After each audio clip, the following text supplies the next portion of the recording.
Bonjour, dans cette vidéo, je vous propose une correction d'une petite interrogation qui reprenait en fait une activité expérimentale que nous avions réalisée. Cette activité expérimentale avait pour but de déterminer la célérité du son et donc cet exercice reprend les grandes étapes de cette expérience. Donc je vous rappelle qu'en gros, on produit un son en faisant un clap dans les mains devant deux micros qui sont espacés l'un de l'autre d'une distance petit d, c'est ce qu'on verra par la suite dans l'énoncé. Et chaque micro est relié à une carte d'acquisition pour mesurer donc la tension aux bornes de ces micros. Alors, première question, on vous demande d'identifier sur le document quel est le signal reçu par le premier micro et quel est celui reçu par le deuxième micro. Donc, pas de surprise. Le premier micro étant le plus proche du clap et celui qui va détecter en premier un signal. Donc, sa tension deviendra non nulle avant celle mesurée aux bornes du micro 2. Donc, il suffisait, si on répondait bien à la consigne, de mettre la mention micro 1 et micro 2 dans les encadrés proposés. Ensuite, on vous dit qu'un gros carreau, entre guillemets, vaut 1 milliseconde sur l'enregistrement précédent. Donc d'ailleurs, cette indication a été reportée ici, d'accord? Donc, un carreau ici horizontal correspond à une durée de 1 milliseconde. Et on vous demande de déterminer le retard de réception du son entre les deux microphones. Et on insiste bien, on vous dit bien pour cela, et ça c'est quelque chose que souvent je n'ai pas vu dans les copies, pour cela, il faudra expliciter les mesures réalisées sur l'enregistrement précédent. Alors qu'est-ce que le retard? C'est le temps mis par l'onde pour aller du micro 1 au micro 2. D'accord, c'est le temps nécessaire, c'est ce décalage temporel qui correspond au fait que le son ne se propage pas de manière instantanée. Alors ici, hop, je repère le début du signal reçu par le micro 1 et je repère ici le début du signal reçu par le micro 2. Et on indique que l'écart entre les deux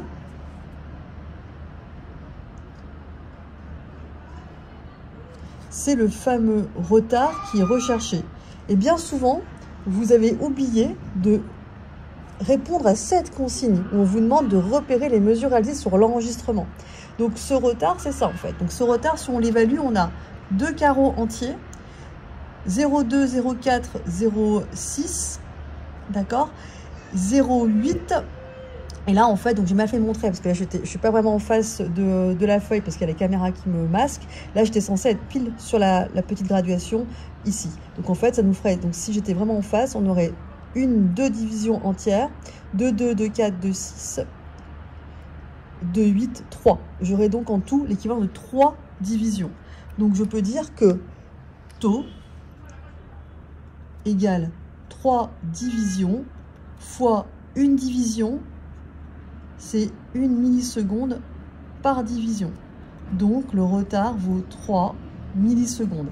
C'est ça qu'on vous demandait en fait. Donc attention à la notation, c'est bien taux.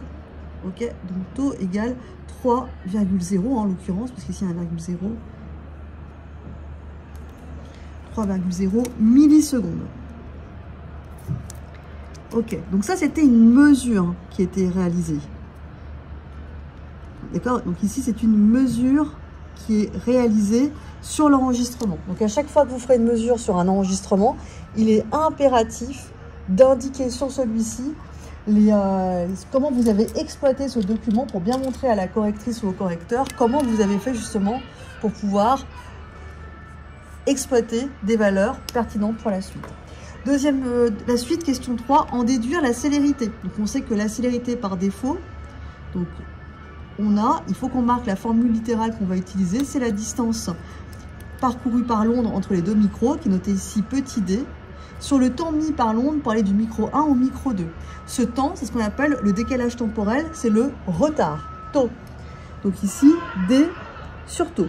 Cette formule répond à la commande, puisqu'on vous demande que vaut la célérité, c'est-à-dire que vaut la vitesse de propagation du son. Donc ici, vous avez d, vous avez taux, donc d on l'a ici, taux on l'a ici. Donc on peut directement remplacer les lettres par les chiffres. Cette étape s'appelle l'application numérique. C égale 103 cm sur 3 millisecondes. Or, on se doute bien qu'on veut une valeur en mètres par seconde. Donc des centimètres, ce sont des centièmes de mètre. Donc 103 centimètres, c'est 103 10 moins 2 mètres, autrement dit 1,03 mètres. Et 3 millisecondes, c'est 3 10 puissance moins 3 secondes.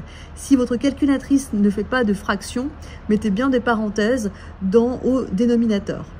Donc ça, cette valeur-là s'appelle la célérité expérimentale. Alors pourquoi elle est expérimentale? Certes, c'est un calcul, mais qui s'appuie sur taux, qui est une valeur qui a été mesurée.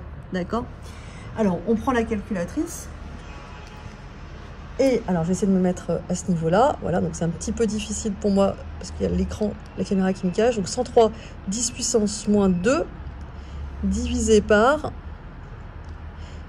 3 millisecondes. Donc 3 10 puissance moins 3.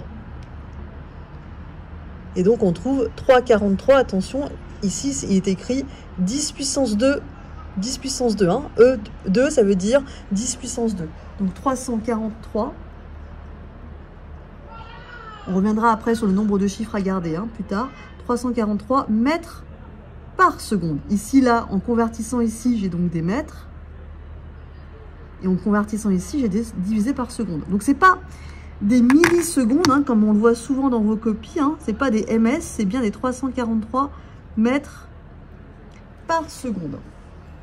Ok. Alors ensuite, on vous demande de comparer cette valeur à une valeur de référence qui vaut 346. Donc, on fait ce qu'on appelle un écart relatif, mais prochainement, on critiquera ce critère pour commenter une valeur trouvée, d'accord? Pour l'instant, on va l'utiliser parce qu'on l'a vu plusieurs fois dans certains exercices, mais très rapidement, on va un petit peu mettre à défaut ce type de critère pour commenter. Alors, pour l'instant, on va d'abord s'exécuter, donc on fait la valeur absolue de la valeur théorique, par exemple, moins la valeur expérimentale, donc comparé à la valeur théorique fois 100. J'insiste bien, vous devez bien sûr appliquer la formule au cas de l'énoncé, en adaptant les notations, sous-entendu. La valeur théorique, c'est donc 346, moins 343 en valeur absolue, donc ça nous fait 3 en l'occurrence, sur 343 fois 100. Donc c'est parti pour le calcul. Donc 346 moins 343, donc ça fait 3. 3 fois 100 divisé par 343. Et donc, ça nous fait 0,8%.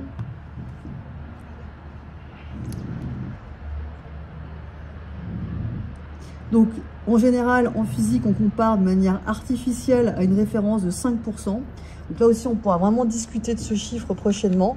Donc, on peut dire que les deux résultats sont cohérents.